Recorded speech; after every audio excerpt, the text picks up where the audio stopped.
உலக மக்கள் எல்லோருக்கும் வணக்கம். நான் உங்கள் ஜி கோபால் பேசுகிறேன்.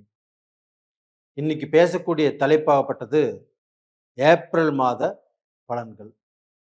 இந்த ஏப்ரல் மாத பலன்களாகப்பட்டது மகர ராசிக்காரங்களுக்கு, மகத்தான மகர ராசிக்காரங்களுக்கு எப்படி இருக்கும்?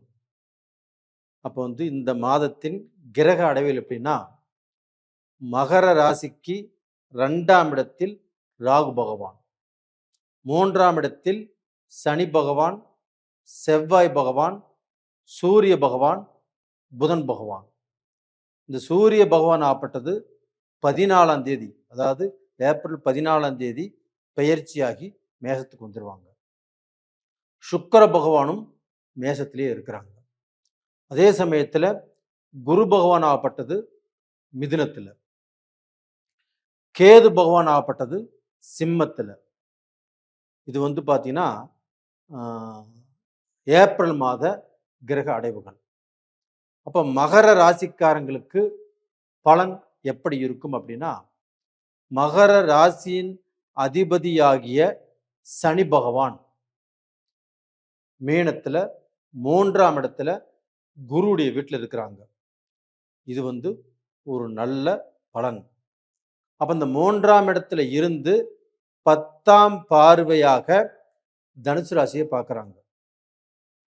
அப்போ பார்த்தீங்கன்னா மகர ராசிக்காரங்களுக்கு அந்த சனி பகவான் பார்க்கக்கூடிய இடம் தன்னுடைய ராசிக்கு 12ஆம் இடத்தை பார்க்குறாங்க. அப்படின்னா அந்த 12ஆம் இடம் என்பது அயன சயன போகஸ்தானம்.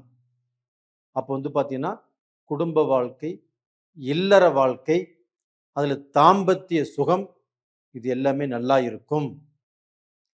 தூர பிரயாணம், ஒரு ஸ்டேட் விட்டு ஸ்டேட் போறதோ, ஒரு நாடு விட்டு ஒரு நாடு போறதோ, இது மாதிரி தூர பிரயாணங்கள் பண்றவங்களுக்கு இந்த சனி பகவானுடைய பார்வை நல்லா இருக்கும். அது போக பார்த்தீங்கன்னா செவ்வாயும் சூரியனும் புதனும் இணைந்து சனியோடு அந்த குருடைய வீட்டில் இருக்கிறாங்க. அப்ப செவ்வாய் ஆகப்பட்டது 4ஆம் இடத்துக்கு அதிபதியும் 11ஆம் இடத்துக்கு அதிபதியுமான செவ்வாய் பகவான் மகர ராசிக்கு 3ஆம் இடத்துல இருக்கிறாங்க. அப்போ குருவுடைய வீட்டில் அந்த செவ்வாய் இருக்கும்போது எந்த விதமான கெடுதலும் இல்லை. அப்போ பார்த்தீங்கன்னா 4ஆம் இடம் என்பது என்ன? நம்ம சொத்து, பூமி, இடம், வீடு, இது மாதிரி பார்த்தீங்கன்னா ஒரு சொத்து வாங்கக்கூடிய நேர காலங்கள்.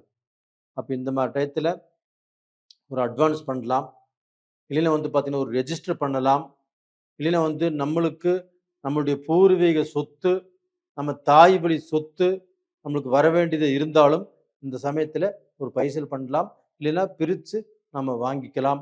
அப்போ நம்மளுடைய தாயாகப்பட்டது தனக்கு ஏதாவது சொத்து கொடுப்பாங்க, இல்லைன்னா தனக்கு பார்த்தீங்கன்னா பாட்டியாக இருந்தாலும் சரி, தாத்தா வழி உறவாக இருந்தாலும் சரி, உங்களுக்கு வர வேண்டிய எந்த சொத்தாக இருந்தாலும் பிரித்து கொடுப்பதற்கு ஒரு டைம். அது போக பார்த்தீங்கன்னா உங்களுடைய ராசி மகர ராசி.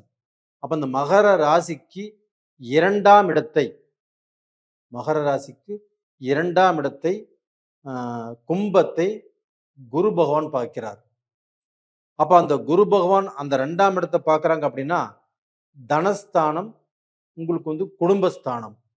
அப்போ அந்த 2ஆம் இடத்தை குரு பகவான் பார்க்கறதுனால மகர ராசிக்காரங்களுக்கு கண்டிப்பாக பணம் ஏதாவது ரூபத்துல நீங்க எந்த வேலை செய்தாலும் அந்த வேலை செய்ததற்குண்டான கூலி, உங்களுக்கு உழைப்புக்குண்டான கூலி கண்டிப்பாக வந்து சேரும்.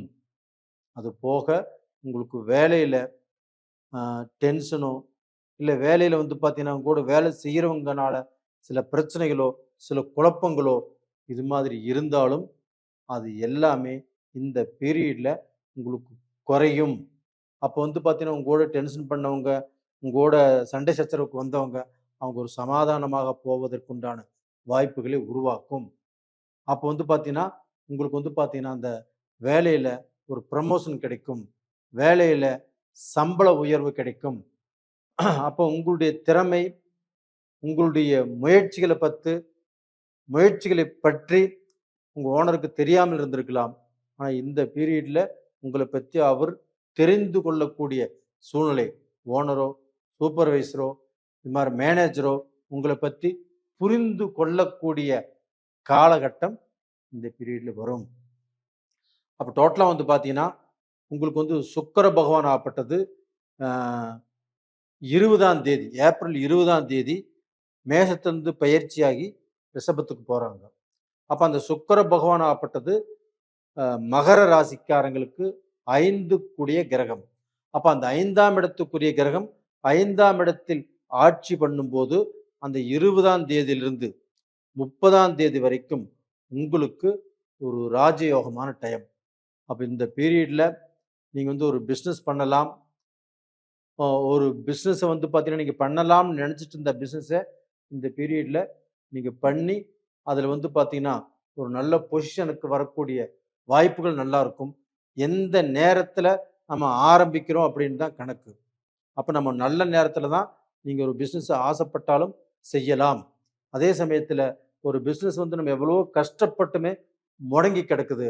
அப்ப உங்களுக்கு 5ஆம் இடத்து அதிபதி சுக்கிர பகவான் சனிக்கு நட்பு கிரகமான நட்பு கிரகமான அந்த சுக்கிர பகவான் 5ஆம் இடத்துக்கு வரும்போது மகர ராசிக்காரங்களுக்கு ஏதோ ஒரு ரூபத்துல ஒரு 5ஆம் இடத்துக்குரிய கிரகமாகப்பட்டது நம்மளுக்கு கண்ணு முழிக்குது. அப்ப வந்து பார்த்தீங்கன்னா, நம்மளுக்கு வந்து ஏதோ ஒரு வழி காட்டுது அப்படின்னு நீங்க நினைச்சுக்கலாம். அப்ப டோட்டலா பிசினஸ் பண்றவங்களுக்கும் சரி, பிசினஸ் பண்ணிட்டு இருக்கிறவங்களுக்கும் சரி, ஒரு வேலைக்கு போயிட்டு இருக்கிறவங்களுக்கும் சரி, ஒரு இன்டர்வியூ அட்டெண்ட் பண்றவங்களுக்கும் சரி, கண்டிப்பாக ஒரு நல்ல வாய்ப்பு அப்படிங்கிறது அந்த சுக்கிர பகவான் கண்டிப்பாக கொடுப்பாரு. அதே சமயத்துல கலை தொழில்களில யார் யார் இருக்கிறாங்களோ, அவங்களுக்குமே வந்து பார்த்தீங்கன்னா, ஒரு படம் எடுக்கிறது, ஒரு கதை சொல்றது, இல்லைன்னா ஒரு கேமராமேன் இவங்களுக்கு வந்து பார்த்தீங்கன்னா, ஏதோ ஒரு நல்ல பேர் கிடைக்கக்கூடிய வாய்ப்புகள் நல்லா இருக்குது. அதே சமயத்துல ஒரு ஹோட்டல் பிசினஸ் பண்றவங்க, இரும்பு இயந்திரம் சம்பந்தப்பட்ட பிசினஸ் பண்றவங்க, ஒரு லாயரா இருக்கிறவங்க, அவங்களுக்கும் இந்த பீரியடு ரொம்ப நல்லா இருக்கும். அப்ப டோட்டலா வந்து பார்த்தீங்கன்னா, உங்களுக்கு வந்து பார்த்தீங்கன்னா, சூரிய பகவான் 8ஆம் இடத்துக்குரிய கிரகம். அப்ப அந்த 8ஆம் இடத்துக்குரிய கிரகமாகப்பட்டது 3ஆம் இடத்துல மறைஞ்சிருக்கிறதுனால, கண்டிப்பாக நீங்க வந்து அடுத்தவங்கள நம்புறதுல கொஞ்சம் ஜாக்கிரதையாக இருங்க. அப்ப வந்து பார்த்தீங்கன்னா, அவங்கள நம்பி, அவங்க மூலியமாக நம்ம பாதிக்கப்பட்டு, இல்லைன்னா நஷ்டப்பட்டு, ஏமாற்றப்படக்கூடிய அளவுக்கு இந்த பீரியட்ல உங்களுக்கு சான்ஸ் இருக்குது. அத முடிஞ்ச வரைக்கும் நீங்க கண்ணும் கருத்துமாக இருந்து, தெளிவாக இருந்து, அதிலிருந்து தப்பிச்சுக்கிறது நல்ல விஷயம். அதே சமயத்துல சூரிய பகவான் ஆகப்பட்டது ஏப்ரல் 14ஆம் தேதி உங்களுடைய ராசிக்கு 4ஆம் இடத்தில் உச்ச பலம் அடைகிறார். அப்போ வந்து உங்களுக்கு 8ஆம் இடத்து அதிபதி 4ஆம் இடத்தில் உச்ச பலம் அடையும் போது அந்த சூரிய பகவானால் கண்டிப்பாக உங்களுக்கு வந்து வேலையில மாற்றம் கிடைக்கும், ஒரு ப்ரமோஷன் கிடைக்கும், ஒரு கவர்மெண்ட் உத்தியோகம் கிடைக்கும், அந்த உத்தியோகத்துல வந்து பார்த்தீங்கன்னா பாராட்டுகள் கிடைக்கும். இது மாரி வாய்ப்புகள் நல்லா இருக்குது. அப்போ வந்து பார்த்தீங்கன்னா, இந்த மகர ராசிக்காரங்களுக்கு இந்த பீரியட்ல நம்ம சொல்லக்கூடிய விஷயம் என்ன அப்படின்னா, அடுத்தவங்களை நம்பி ஒரு பார்ட்னராக சேர்த்திக் கொள்வது அப்படிங்கிறது உங்களுக்கு ஆகாத விஷயம். அப்ப நீங்க செய்யக்கூடிய தொழில்ல நீங்க தான் ராஜாவாக இருக்கணும். அது மாரி போயிட்டீங்கன்னா உங்களுக்கு நல்ல விஷயம். அதே சமயத்துல கணவன், மனைவி இதற்கு முன்னாண்ட வம்பு, வழக்கு, சண்டை, சச்சரவு, பிரச்சனைகள் இருந்திருந்தாலும், இப்போதைக்கு அந்த பிரச்சனைகளோ, சண்டை சச்சரவுகளோ, வம்பு வழக்கு இதெல்லாமே வராது. ஒருத்தரை ஒருத்தர் புரிந்து கொள்ளக்கூடிய நேர காலங்கள் உங்களுக்கு வந்தாச்சு. கவலைப்படாம தைரியமா இருங்க. இந்த பீரியட்ல நீங்கள் வணங்க வேண்டிய தெய்வம் எடுத்துட்டோம்னா, அந்த சனீஸ்வரனையே வணங்கி வாருங்கள். அப்ப அந்த சனி பகவானை வணங்கி வருவதால், உங்களுக்கு இருக்கக்கூடிய அந்த கெட்ட விஷயங்கள், கெட்டவங்களுடைய எண்ணங்கள், அது எல்லாமே உங்களுக்கு எந்த ரூபத்திலயும் பலிக்காது. நல்லா இருப்பீங்க. நேயர்களே, உங்களிடமிருந்து விடைபெறுவது உங்களின் ஜி. கோபால். நன்றி, வணக்கம்.